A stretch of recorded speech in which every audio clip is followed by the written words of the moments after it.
नमस्कार. आजच्या या विशेष भागामध्ये आपण भारत आणि ब्राझील या दोन मोठ्या देशांच्या प्राकृतिक रचनेबद्दल आणि त्यांच्या नद्यांबद्दल म्हणजेच जलप्रणालीबद्दल बोलणार आहोत. परीक्षेच्या दृष्टिकोनातून हा विषय खूपच महत्त्वाचा आहे. त्यामुळे चला यात आणखी खोलात जाऊया. जरा विचार करा, एक देश जिथे जगातले सगळ्यात उंच पर्वत आहेत, तर दुसरा देश जिथे उंच पर्वत जवळजवळ नाहीतच. एका देशात नद्या समुद्राला मिळताना मोठा त्रिभुज बनवतात, तर दुसऱ्या देशातली सगळ्यात मोठी नदी असूनही तसं काही करत नाही. हे इतके फरक का आहेत? चला तर उत्तर शोधूया. तर आज आपण या 5 मुद्द्यांवर बोलणार आहोत. सगळ्यात आधी आपण दोन्ही देशांची जमीन कशी बनलेली आहे ते बघू, मग त्यांच्या नद्या कशा वाहतात ते समजून घेऊ, आणि सगळ्यात शेवटी परीक्षेसाठी जो अत्यंत महत्त्वाचा भाग आहे तो म्हणजे या दोन्हींची तुलना करू. चला तर मग सुरुवात करूया आपल्या देशापासून, भारतापासून. भारताच्या जमिनीला आपण मुख्यत्वे 5 नैसर्गिक भागांमध्ये विभागू शकतो आणि प्रत्येक भागाचं स्वतःचं असं एक वेगळं वैशिष्ट्य आहे. तर हे आहेत ते 5 विभाग. उत्तरेकडचा उत्तुंग हिमालय, त्यानंतर सुपीक उत्तर भारतीय मैदान, मग येतो भारताचा सर्वात जुना भाग म्हणजे द्वीपकल्प, त्यानंतर लांबलचक किनारपट्टीचा प्रदेश आणि समुद्रातले आपले द्वीपसमूह. चला आता या प्रत्येकाबद्दल थोडं जाणून घेऊया. आता बघा, इथे अर्वाचीन वलीपर्वत हे 2 शब्द खूप महत्त्वाचे आहेत. अर्वाचीन म्हणजे नवीन आणि वलीपर्वत म्हणजे घड्या पडून तयार झालेला. भूगोलाच्या भाषेत हिमालय हा एक तरुण पर्वत आहे आणि यात एक नाही तर शिवालिक, लघु हिमालय आणि हिमाद्री अशा एकमेकांना समांतर असणाऱ्या पर्वतरांगा आहेत. याच हिमालयातून ज्या नद्या खाली येतात ना, विशेषतः गंगा आणि तिच्या उपनद्या, त्यांनी आपल्यासोबत लाखो वर्षांपासून गाळ वाहून आणला आणि हाच गाळ साचून हा एवढा मोठा आणि सपाट मैदानी प्रदेश तयार झाला, जो आपल्या देशाच्या शेतीचा कणा आहे असं आपण म्हणू शकतो. आणि हे चित्र बघा, जेव्हा नद्या समुद्राला भेटतात तेव्हा काय जादू होऊ शकते याचं हे उत्तम उदाहरण आहे. गंगा आणि ब्रह्मपुत्रा या नद्यांनी मिळून तयार केलेला हा सुंदरबनचा प्रदेश जगातला सगळ्यात मोठा त्रिभुज प्रदेश आहे. किती अद्भुत आहे हे. हिमालय नवीन आहे, मैदानं त्यानंतर बनली.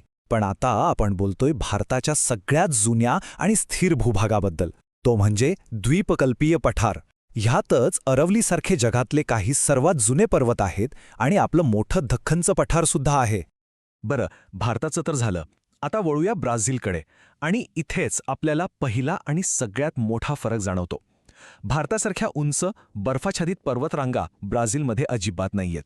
तिथली जमीन पूर्णपणे वेगळी आहे. भारताप्रमाणेच ब्राझीलचेही 5 प्राकृतिक विभाग आहेत.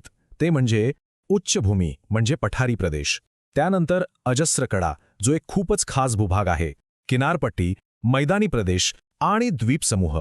चला यातील काही महत्त्वाच्या भागांबद्दल जाणून घेऊ. ब्राझीलचा खूप मोठा भाग हा पठारी किंवा उच्चभूमीचा आहे. आणि एक गोष्ट लक्षात घेण्यासारखी आहे, ब्राझीलचं जे सर्वोच्च शिखर आहे पिको दी नेब्लिना, त्याची उंची आपल्या हिमालयाच्या तुलनेत खूपच कमी आहे, फक्त 3014 मीटर. हा भाग परीक्षेसाठी अत्यंत महत्त्वाचा आहे, लक्षात ठेवा. अजस्र कडा म्हणजे काय, तर समुद्राजवळ असलेली एक मोठी तीव्र उताराची भिंतच समजा. ही भिंत समुद्रावरून येणारे वारे अडवते, ज्यामुळे त्याच्या पलीकडच्या बाजूला पाऊस खूप कमी पडतो आणि म्हणूनच त्या भागाला अवर्षणाचा चतुष्कोण असंही म्हणतात. दोन्ही देशांची जमीन कशी आहे हे तर आपण पाहिलं. आता वळूया त्यांच्या रक्तवाहिन्यांकडे म्हणजे त्यांच्या नद्यांकडे. भारतात नद्यांचे मुख्य 2 गट पडतात. एक ज्या हिमालयातून उगम पावतात आणि दुसऱ्या ज्या द्वीपकल्पावरून वाहतात. हा तक्ता पाहिला की सगळा फरक अगदी स्पष्ट होतो. हिमालयातल्या नद्यांना उन्हाळ्यात बर्फ वितळून पाणी मिळतं, म्हणून त्या वर्षभर वाहतात. याउलट द्वीपकल्पावरच्या नद्या या पूर्णपणे पावसावर अवलंबून असतात, म्हणून त्या हंगामी असतात. हा फंडामेंटल फरक लक्षात ठेवणं खूप महत्त्वाचं आहे. आता पाहूया ब्राझीलच्या नद्या. इथे एका नदीचं नाव इतकं मोठं आहे की बाकी सगळ्या तिच्यापुढे लहान वाटतात, आणि ती म्हणजे ॲमेझॉन. पण तिच्याशिवायही तिथे इतर महत्त्वाच्या नद्या आहेत. ब्राझीलमध्ये मुख्य 3 नद्यांची खोरी आहेत. पहिलं आणि सगळ्यात मोठं ॲमेझॉनचं खोरं, दुसरं आहे दक्षिणेकडची पॅराग्वे पॅराना नदी प्रणाली, आणि तिसरी महत्त्वाची नदी म्हणजे सावो फ्रान्सिस्को, जी पूर्णपणे ब्राझीलमध्येच वाहते. फक्त हा आकडा बघा, 2,09,000 घनमीटर प्रति सेकंड. म्हणजे ॲमेझॉन नदी एका सेकंदात एवढा पाणी समुद्रात सोडते. यावरूनच तिच्या प्रचंडतेची कल्पना येते. जगातली कुठलीच नदी याच्या आसपास सुद्धा नाही. आणि हाच मुद्दा खूपच इंटरेस्टिंग आहे. पाण्याचा प्रवाह आणि वेग इतका जास्त आहे की तो सगळा गाळ समुद्रात खूप आतपर्यंत वाहून नेतो. त्यामुळे गाळ किनाऱ्यावर साचतच नाही आणि म्हणूनच गंगेसारखा त्रिभुज प्रदेश ॲमेझॉनच्या मुखाशी तयार होत नाही. चला, आता आपण या विश्लेषणाच्या शेवटच्या आणि सगळ्यात महत्त्वाच्या टप्प्यावर आलो आहोत. आत्तापर्यंत आपण जे काही शिकलो त्याची आता थेट तुलना करूया. हे आकडेच सगळं काही सांगतात.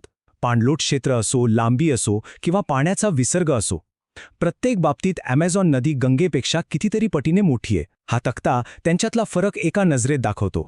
चला, एक छोटासा प्रश्न. जलविभाजक म्हणजे काय आठवतंय का? जो दोन नद्यांच्या प्रवाहांना वेगळं करतो. तर सांगा बघू, द्वीपकल्पीय भारतातील प्रमुख जलविभाजक कोणता आहे? अगदी बरोबर. द्वीपकल्पीय भारतात पश्चिम घाट हा एक मोठा जलविभाजक आहे.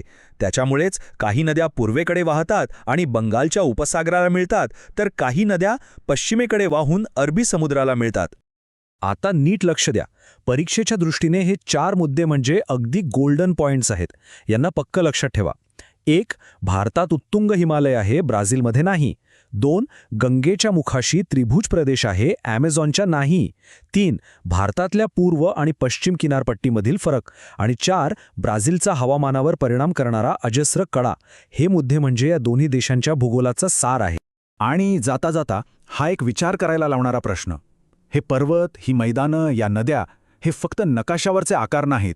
ते कोणत्याही देशाची शेती, उद्योग, तिथली वाहतूक व्यवस्था आणि लोकांचं राहणीमान सगळं काही ठरवतात. कसं? यावर नक्की विचार करा.